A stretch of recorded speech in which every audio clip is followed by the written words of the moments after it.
Hello, it's Betty. How are y'all? I hope you're doing good today. I got a saw. It was being thrown out. They said that the bearings are going out and it needs new brushes. And this cord is broken and about to fall off here, causing an electrical safety concern. So I don't want to plug it in to run it to see exactly what they say was going on with it. I'll just trust them and replace the brushes and the bearings and this cord and get it back into good running condition. It'll take me a couple days because I have ordered some parts, so they won't be here for a little while. But while I'm waiting for those parts, I'm gonna do what I can to prepare it to be able to put back together quickly once these parts arrive. So the first thing I'm gonna do today is the brushes are already out. I have them right here, but I ordered 2 more because you could see how worn they are, and so we will put the new ones in when they get here. So the bearing is inside of the armature, and so we'll need to remove this. This is where it comes out of right here. So first I'll need to take off this plate to remove the belt so we can get that assembly off of there. So it takes a T25. You know what? I think I'm gonna just use some power, make it a little quicker.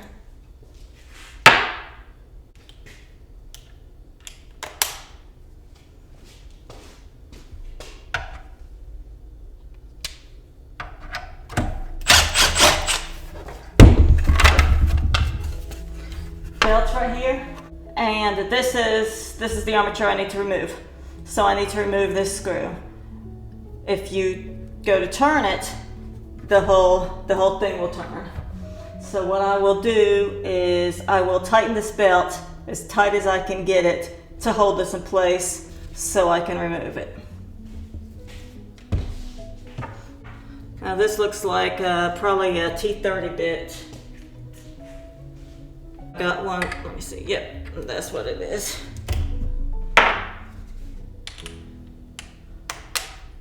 In order to tighten this belt, there's a little tighten tensioner right back here. All it is a little screw type of thing that pushes onto here to push it that way. So it'll pull this that way to tighten the belt. So we just need to loosen it. No, wait, that's right. I was saying I wasn't taking the belt off yet. I was tightening the belt. So let me turn it as much as possible. Yeah, that should be tight enough. Now this shouldn't turn when I put my bit on it. Let me see, there you go. And I'm using the impact because it exerts a lot of torque, and that helps to spin what you're trying to remove without spinning what's behind it. So we want it to go out.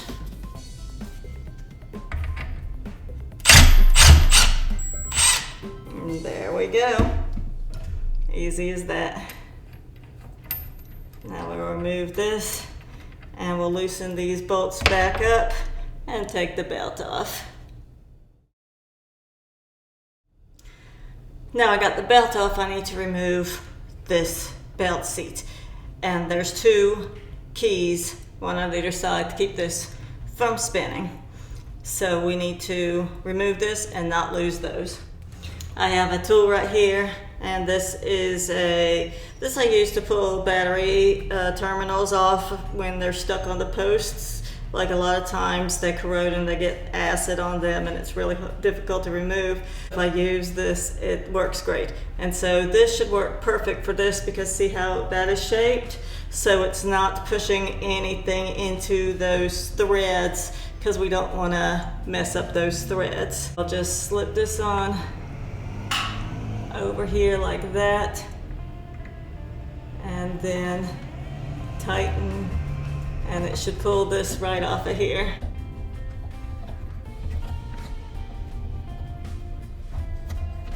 And I put my hand under here so I don't lose the keys.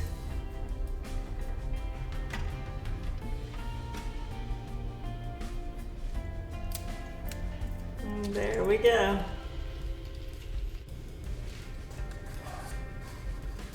And now I'll put these things aside so I don't lose them.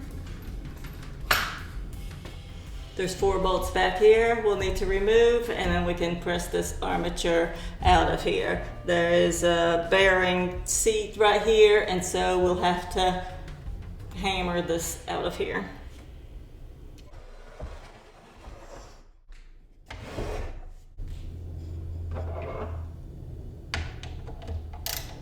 Yeah, those are our T25 size, and there's 4 of them. So I'll just use that on the extension.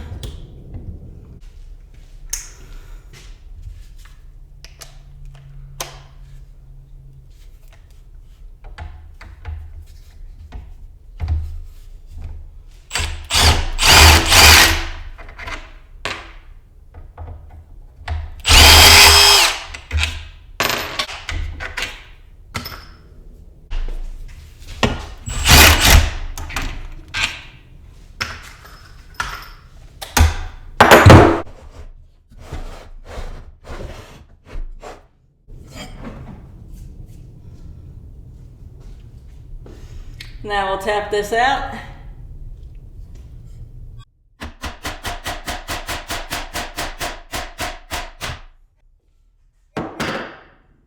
And we should be able to just pull the armature out here from the back.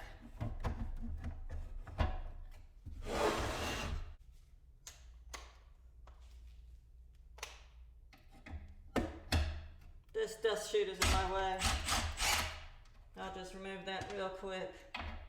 Make it easier.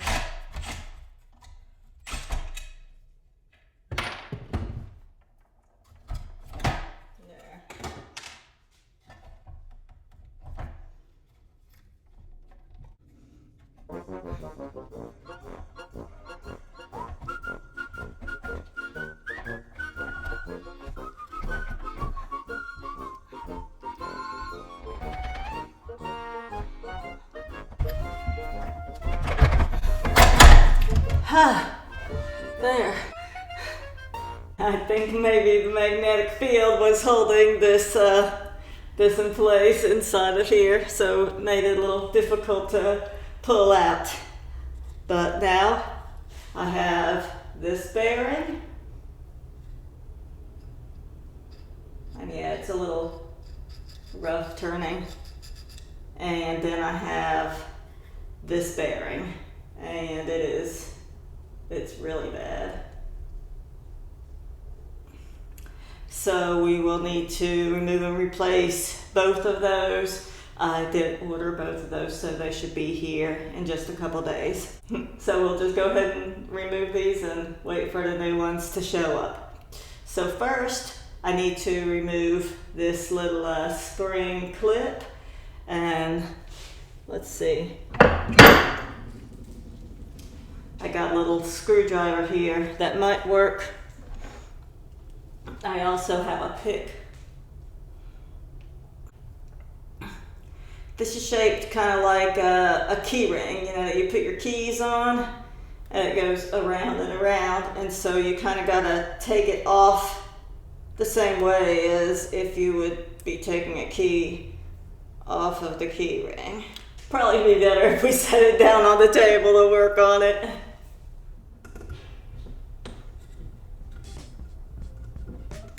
There we go.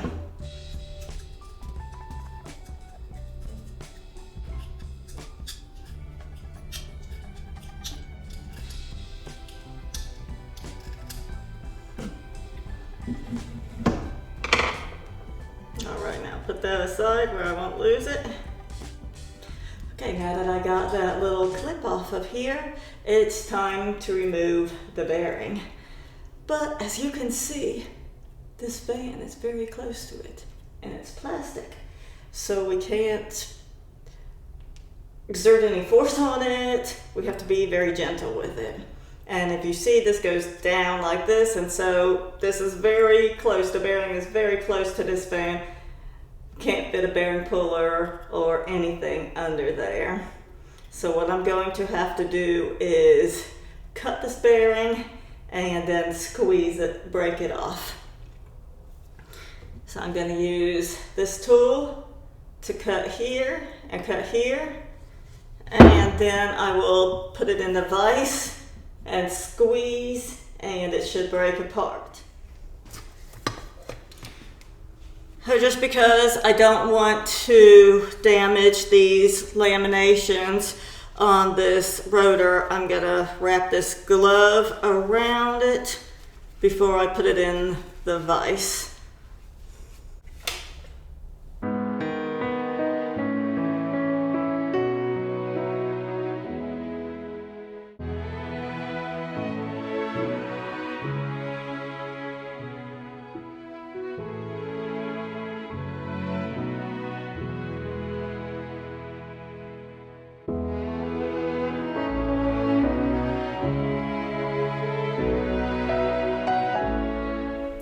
Now that we have scored both sides, I will take it out of here and we will break it. Let me center it in the vise and hopefully it'll break without breaking anything else, of course.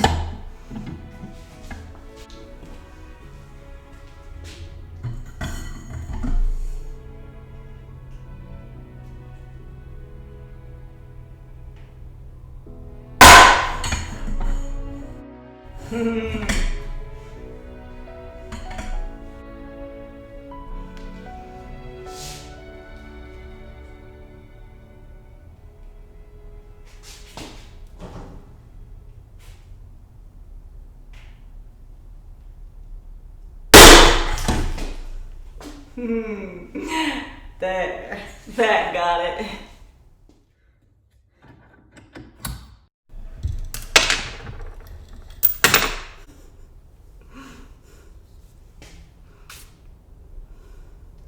There, now, what I need to do is remove that. I think I'll put on some gloves or use a screwdriver. I don't want to cut myself on that metal.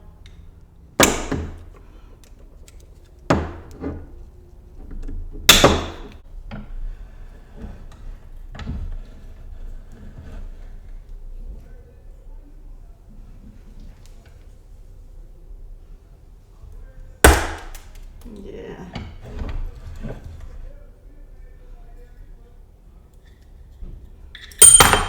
There we go.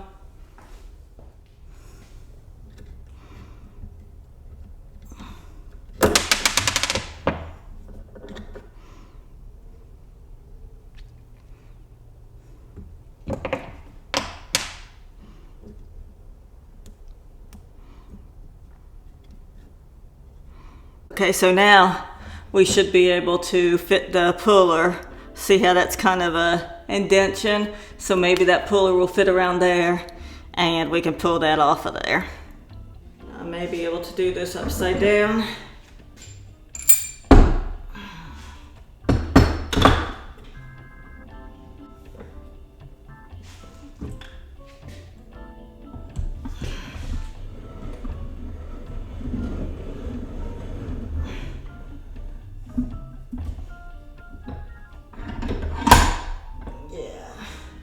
It might work better that way, just because that doesn't have the, I don't want to put pressure on the rotor there.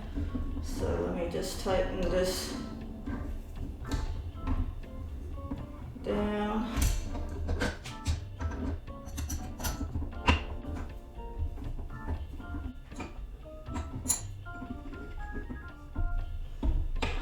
that wasn't straight on the bottom of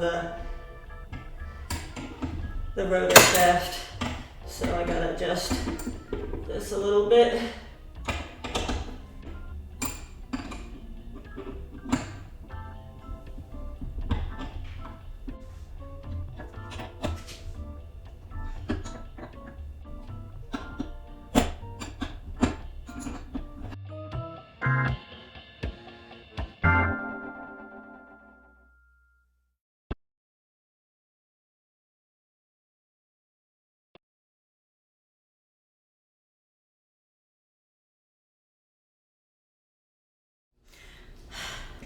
And that took some turning, but I got it off. At first I was worried I damaged the snap ring that was in here, but I see it's completely intact and everything is good with that.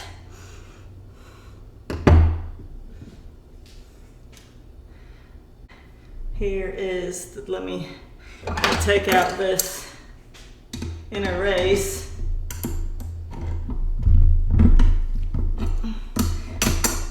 And then we'll flip it over and take off the other bearing.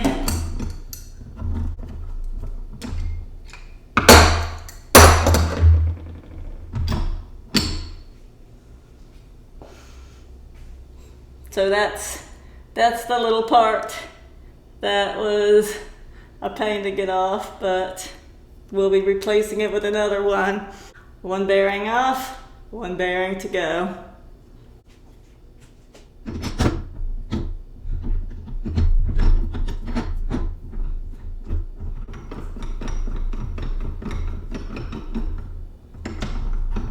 I'm gonna say this one's gonna be easier.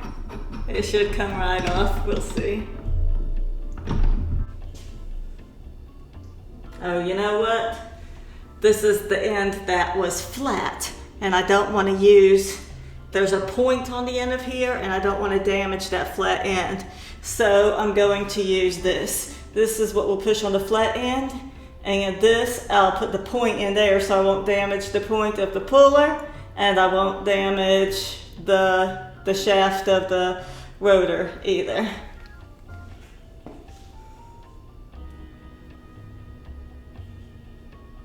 It's a 3/8 Allen driver.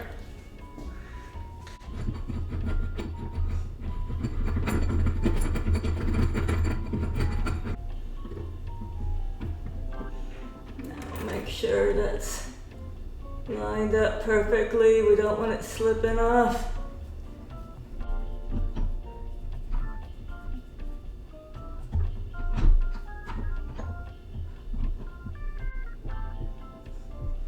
I don't know how strong that little Allen driver is, so hopefully I won't shatter it.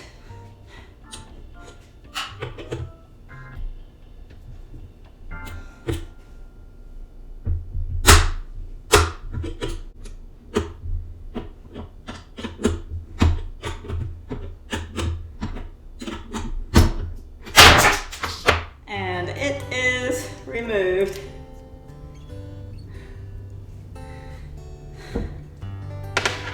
So now we have the bearing off of this side and the bearing off of this side. So there's really nothing else we can do right now until our parts come in. So this will be the end of this video. As soon as the parts come in, we'll put them on, and I'll be sure to bring you with me. And also, for those of you who are following my channel, I didn't sell the motorcycle the other day. I told you I'd give you an update on that. It just wasn't a good fit for them, and I understand, and it's cool. Gives me more opportunity to work on it. So I went ahead and ordered the floats and some new needle valves. So hopefully that will eliminate the gas leaking into the crankcase problem, and maybe that's all it needs. So I appreciate you watching today. I'm looking forward to finishing up this saw and seeing how it cuts, and I hope you all have a wonderful day and take care. Bye bye.